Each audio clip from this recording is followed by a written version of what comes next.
사무엘상 16장 1절에서 3절 우리 한 목소리로 읽겠습니다. 주님께서 사무엘에게 말씀하셨다. 사울이 다시는 이스라엘을 다스리지 못하도록 내가 이미 그를 버렸는데 너는 언제까지 사울 때문에 괴로워할 것이냐. 너는 어서 뿔병에 기름을 채워 가지고 길을 떠나 베들레헴 사람 이새에게로 가거라. 내가 왕이 될 사람을 한 명 골라 놓았다. 사무엘이 여쭈었다. 내가 어떻게 길을 떠날 수 있겠습니까? 사울이 이 소식을 들으면 죽을 것입니다. 주님께서 대답하셨다. 너는 암송아지 한 마리를 끌고 가서 주님께 희생 제물을 바치러 왔다고 말하여라. 그리고 이새를 제사에 초청하여라. 그 다음에 해야 할 일은 내가 거기에서 너에게 알려주겠다. 너는 내가 거기에서 일러주는 사람에게 기름을 부어라.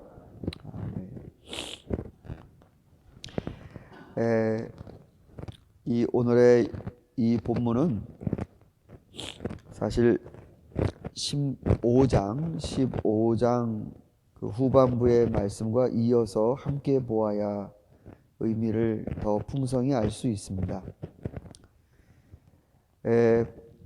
사무엘이 사울을 찾아가서 왜 이런 짓을 저질렀습니까? 하나님 당신을 버리셨습니다. 이제 당신의 길과 나의 길은 다릅니다. 우린 각자 갈 길이 다릅니다. 그래서 34절을 보면 그런 다음 사무엘은 라마로 돌아갔고 사울은 사울 기브아에 있는 자기 집으로 올라갔다. 그 다음부터 사무엘은 사울 때문에 마음이 상하여 죽는 날까지 다시는 사울을 만나지 않았고 주님께서도 사울을 이스라엘 왕으로 세우신 것을 후회하셨다. 이 말씀을 보면 사울의 출현에서 그토록 기대감을 많이 가졌습니다. 그러나 사울의 하나님 말씀을 순종하는 이 경청의 능력에 너무나 실망을 많이 해서 사무엘은 마음이 상했다 그랬습니다. 마음이 상했다. 그도 그럴 것이 하나님이 왕이시고 이스라엘을 다스리시는 이런 독특한 민족인데 왕을 달라고 했으니 이제 왕이 하나님의 말씀을 듣지 않으면 이 민족이 통째로 다 빗나가는 겁니다. 그러니 왕이 하나님의 말씀을 따라 걷는 게 너무나 중요하고 사무엘도 이걸 기대했고 잘할 수 있으리라 믿었습니다. 그러나 왕이 된 사울은 가장 작은 자에서 시작했던 그때의 모습이 아닙니다. 하나님보다 더 자기의 판단을 낫다라고 생각하는 것 같습니다. 아유, 양을 죽이긴 왜 죽여? 이거 갖고 할 게 얼마나 많은데. 아각 왕을 죽이긴 왜 죽여?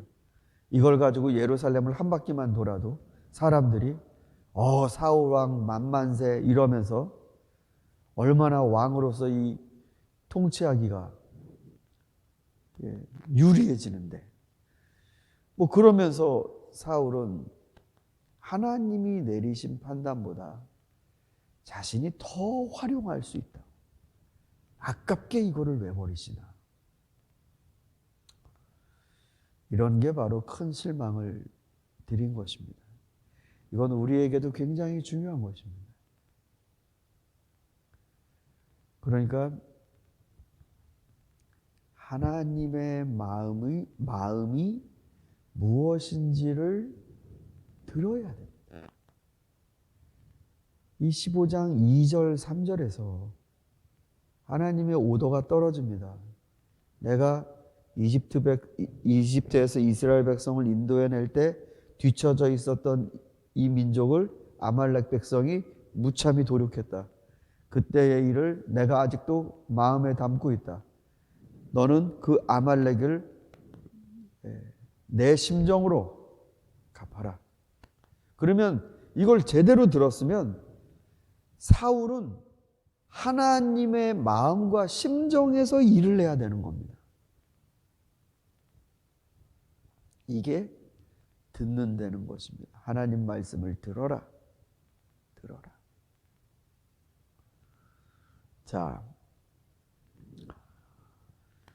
여기에서 빗나가자 사무엘은 너무나 마음이 상하고 낙심했고 하나님은 후회하셨다.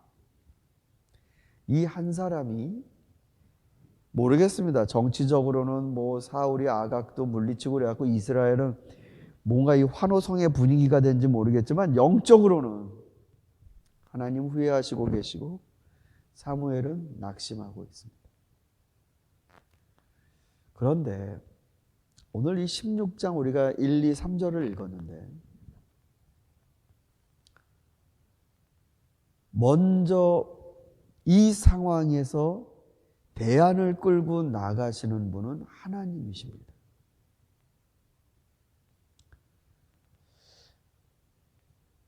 참 이상하죠, 여러분? 아니, 큰 게 더 민첩하겠습니까? 작은 게 더 민첩하겠습니까?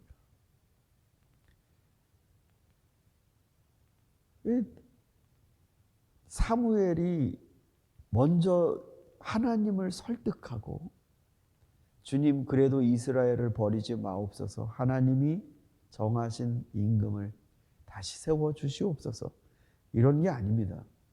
하나님이 먼저 이 상황에 대해 대응하십니다. 전 이 본문이 참 저에게 가르쳐주는 게 많습니다. 뭔가 이렇게 상심을 경험하고 인간에 대해서 정말 뭐라 그럴까요? 다시는 보지 않았다고 하잖아요. 이런 걸 경험하면 이 자기 안에 슬픔이라든지 자기 안에 분노라든지 빠져서 이 또 다른 걸음을 잘 못 걷습니다. 그러니까 점점 이게 어린아이들보다도 탄력성을 잃게 돼요. 그래서 낙심에 오래 빠지면 그냥 이 뭐라 그럴까요? 무기력감에 빠지고 이스라엘의 운명을 슬퍼하기만 했지 그 다음에 대안은 생각지 않는, 이게 지금 나이가 많이 들어 이제 고별사까지 했던 사무엘에게 찾아온 영적 침체였습니다. 침체.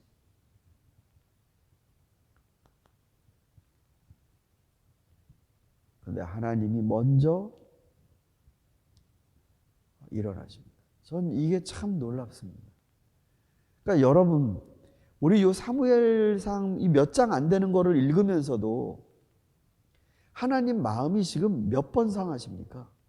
사사시대 때 하나님이 인도에 내신 이스라엘 백성이 하나님께 당연히 돌려야 될 영광과 감사가 있는데 그거 돌리지 않고 지들 보기에 좋은 대로 하였다.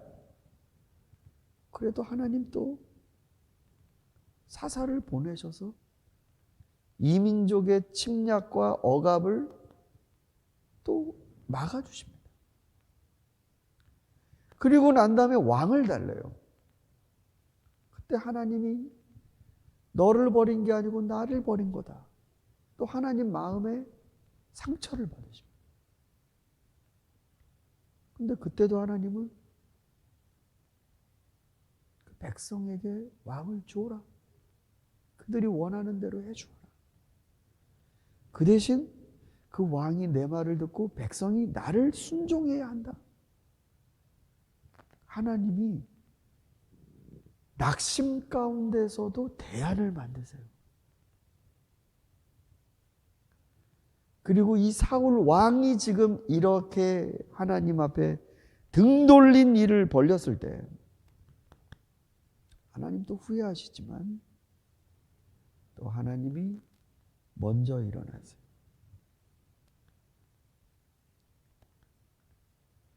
우리 사랑하는 새벽의 성도 여러분,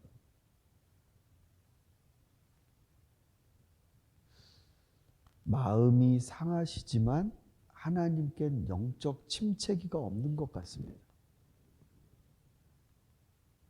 다시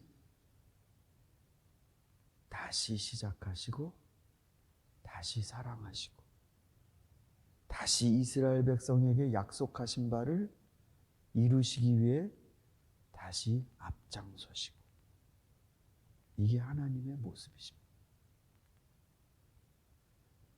우리는 어쩌면 사무엘 같은 그런 신앙을 갖고 있을지도 모르겠습니다. 한 번 아니면은 거들떠보지 않죠.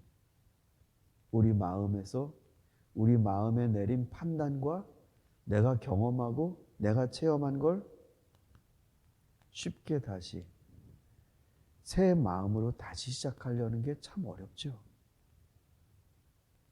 하나님을 보십시오.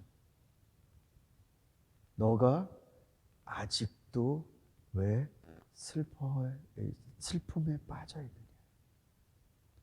너 왜 아직도 거기에 있느냐? 일어나라. 여기서 이 말씀해 보시면은 어서라는 말이 나와요. 너는 어서 뿔병에 기름을 채워가지고 길을 떠나. 하나님 일을 하시는데 이 공백기를 마냥 넉놓고 아무런 터치 없이 그냥 시간이 늘어지게 가는 게 아니라 이 공백이 더 이상 길어지지 않도록 빨리 처리를 해야겠다. 빨리 다음 왕을 세워서 이스라엘에 하나님이 생각하신 하나님의 백성을 만드시는 일을 추진하시는 그걸 서둘러 하십니다. 저와 여러분 낙심 가운데 있는 경우가 있다 하더라도 이렇게 일하시는 하나님의 모습을 보시면서 슬픔 가운데 있지만 어서 일어나라고 하시는 주님의 명령을 우리가 또 따라가지 못하면 이번에는 우리가 하나님께 잘 듣지 않는 겁니다. 사울 왕만 못된 왕이 아니라 그래서 내 감정의 슬픔에 빠져서 하나님이 명령하시는데 하나님 좀 못해요.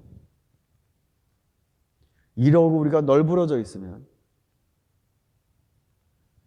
듣지 않는 죄를 우리도 범하는 겁니다.